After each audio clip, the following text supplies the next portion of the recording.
In this video, I'll show you how to recover deleted CapCut project.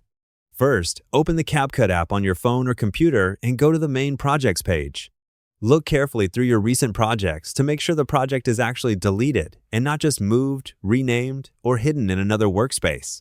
If you are using CapCut on your phone, check whether the project is still stored locally on your device. CapCut projects are usually saved inside the app, so if you deleted the project from CapCut, it may not appear in your phone gallery. However, any original videos, photos, or audio files used in the project may still be available in your gallery or file manager. Next, check if you had CapCut Cloud Backup or Project Syncing turned on. Open CapCut, sign in to the same account you used before, and go to your Profile, Cloud Space, or Project Storage section. If the project was synced to your account, you may be able to find it there and restore it back to your device. If you recently changed phones, reinstalled CapCut, or logged out of your account, make sure you are using the correct CapCut account. Try signing in with the same method you used before, such as TikTok, Google, Apple, Facebook, or email.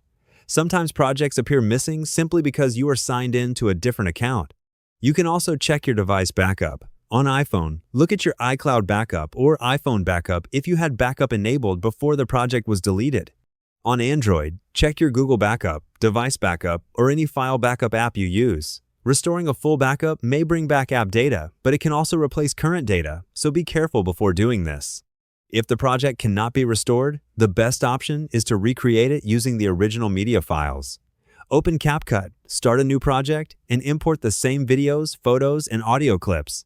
Then rebuild the edits as closely as possible. For the future, export important videos once they are finished, keep your original media files saved, and turn on Cloud Backup if it is available in your CapCut account. Hope the tutorial was helpful. Subscribe to my channel, and see you in the next video.